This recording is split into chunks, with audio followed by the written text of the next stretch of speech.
आजादी के महायज्ञ में हजारों लाखों लोगों ने अपनी कुर्बानियां दी, लेकिन कुछ योद्धा ऐसे भी थे जिन्होंने मातृभूमि के लिए अपना सब कुछ निछावर कर दिया। लेकिन जातिवादी इतिहासकारों ने उनके नाम को इतिहास में मिटाने की कोशिश की। उनको इतिहास के पन्नों में दफन करने की साजिश रची गई। आज कहानी एक ऐसे भारत मां के सपूत की है जिन्होंने लंदन जाकर डायर को मौत के घाट उतार दिया। उनको जो सम्मान और तवज्जो मिलनी चाहिए थी वह उनको नहीं मिली, जिसके वह असली हकदार थे। वीडियो स्टार्ट करने से पहले आपसे एक रिक्वेस्ट है कि आप वीडियो को पूरा देखें, क्योंकि आधी अधूरी जानकारी घातक सिद्ध हो सकती है।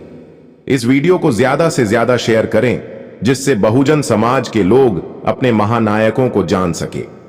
साल 1919 बैसाखी के दिन पंजाब के अमृतसर में हजारों की तादाद में लोग एक पार्क में जमा हुए थे।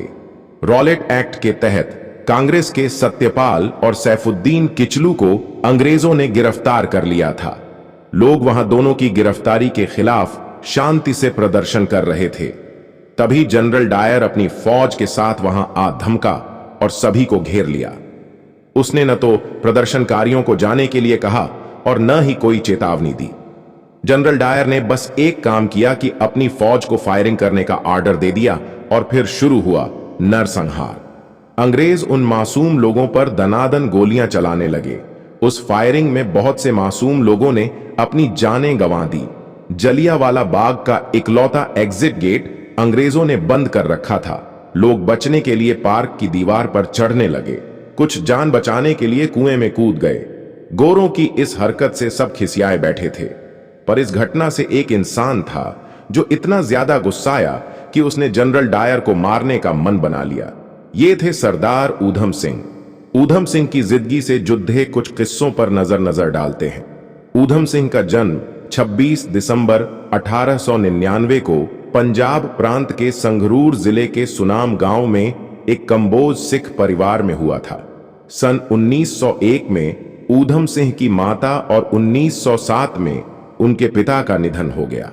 इस घटना के चलते उन्हें अपने बड़े भाई के साथ अमृतसर के एक अनाथालय में शरण लेनी पड़ी। ऊधम सिंह के बचपन का नाम शेर सिंह और उनके भाई का नाम मुक्ता सिंह था, जिन्हें अनाथालय में क्रमशः ऊधम सिंह और साधु सिंह के रूप में नए नाम मिले। इतिहासकार मालती मलिक के अनुसार ऊधम सिंह देश में सर्वधर्म समभाव के प्रतीक थे और इसीलिए उन्होंने अपना नाम बदलकर राम मोहम्मद सिंह आजाद रख लिया था, जो भारत के 3 प्रमुख धर्मों का प्रतीक है। अनाथालय में ऊधम सिंह की जिंदगी चल ही रही थी कि 1917 में उनके बड़े भाई का भी देहांत हो गया। वह पूरी तरह अनाथ हो गए। 1919 में उन्होंने अनाथालय छोड़ दिया और क्रांतिकारियों के साथ मिलकर आजादी की लड़ाई में शामिल हो गए। ऊधम सिंह अनाथ हो गए थे, परंतु इसके बावजूद वह विचलित नहीं हुए और देश की आजादी तथा जनरल डायर को मारने की अपनी प्रतिज्ञा को पूरा करने के लिए लगातार काम करते रहे। ऊधम सिंह के सामने ही 13 अप्रैल 1919 को जलियांवाला बाग नरसंहार हुआ था। उन्होंने अपनी आंखों से डायर की करतूत देखी थी। वे गवाह थे उन हजारों बेनामी भारतीयों की हत्या के, जो जनरल डायर के आदेश पर गोलियों के शिकार हुए थे। यहीं पर ऊधम सिंह ने जलियांवाला बाग की मिट्टी हाथ में लेकर जनरल डायर और तत्कालीन पंजाब के गवर्नर माइकल ओवन डायर को सबक सिखाने की प्रतिज्ञा ले ली। इसके बाद वो क्रांतिकारियों के साथ शामिल हो गए। सरदार ऊधम सिंह क्रांतिकारियों से चंदा इकट्ठा कर देश के बाहर चले गए। उन्होंने दक्षिण अफ्रीका, जिम्बाब्वे, ब्राजील और अमेरिका की यात्रा कर क्रांति के लिए खूब सारे पैसे इकट्ठा किए। इस बीच देश के बड़े क्रांतिकारी एक एक कर अंग्रेजों से लड़ते हुए जान देते रहे। ऐसे में उनके लिए आंदोलन चलाना मुश्किल हो रहा था, पर वो अपनी प्रतिज्ञा को पूरी करने के लिए मेहनत करते रहे। ऊधम सिंह के लंदन पहुंचने से पहले जनरल डायर बीमारी के चलते मर गया था। ऐसे में उन्होंने अपना पूरा ध्यान माइकल ओवन डायर को मारने पर लगाया और उसे पूरा किया। ऊधम सिंह को भगत सिंह बहुत पसंद थे। उनके काम से ऊधम बहुत इंप्रेस थे। भगत सिंह को वो अपना गुरु मानते थे। साल 1935 में जब वो कश्मीर गए थे, वहां ऊधम को भगत सिंह के पोर्ट्रेट के साथ देखा गया। इन्हें देशभक्ति गाने गाना बहुत अच्छा लगता था। राम प्रसाद बिस्मिल के भी फैन थे। कुछ महीने कश्मीर में रहने के बाद वो विदेश चले गए। 1920 में ऊधम सिंह अंबेडकर से मिले तो आपने बाबा साहेब से मार्गदर्शन चाहा। जवाब में बाबा साहेब ने यही कहा कि आप पढ़ाई के साथ साथ अपने समाज और देश के प्रति जो आपके कर्तव्य हैं उनसे विमुख मत होना। सरदार ऊधम सिंह जलियांवाला बाग नरसंहार से आक्रोशित थे। इस आक्रोश का निशाना बना उस नरसंहार के वक्त पंजाब का गवर्नर रहा माइकल फ्रांसिस ओन ड्वायर। 13 मार्च 1940 को रॉयल सेंट्रल एशियन सोसाइटी की लंदन के कैक्सटन हॉल में बैठक थी। वहां माइकल ओन ड्वायर भी स्पीकर में से एक था। ऊधम सिंह उस दिन टाइम से वहां पहुंच गए। अपनी रिवॉल्वर उन्होंने एक मोटी किताब में छिपा रखी थी। उन्होंने किताब के पन्नों को रिवॉल्वर के शेप में काट लिया था और बक्से जैसा बनाया था। उससे उनको हथियार छिपाने में आसानी हुई। बैठक के बाद दीवार के पीछे से मोर्चा संभालते हुए ऊधम सिंह ने माइकल ओवन ड्वायर को निशाना बनाया। 2 गोलियां लगीं जिससे उसकी तुरंत मौत हो गई।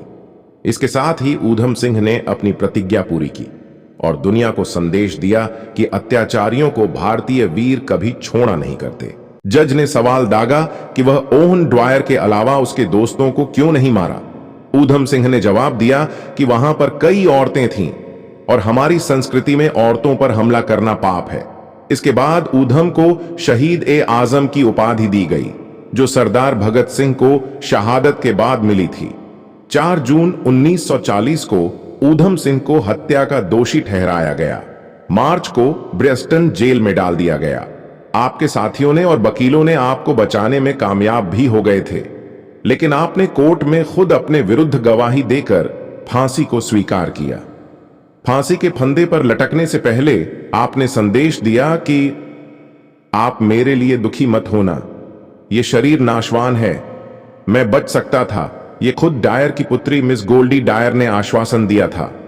मैं अपने देश की आजादी के वास्ते बलिदान कर रहा हूं। गुलामी में रहकर बुढ़ापे में मरूं, इससे बेहतर तो देश के लिए जबानी में कुर्बान होना मेरे लिए गौरव की बात है। मैं सभी के लिए नतमस्तक हूं।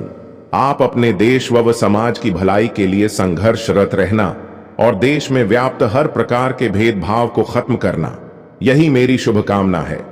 31 जुलाई 1940 को उन्हें पेंटनविले जेल में फांसी दे दी गई।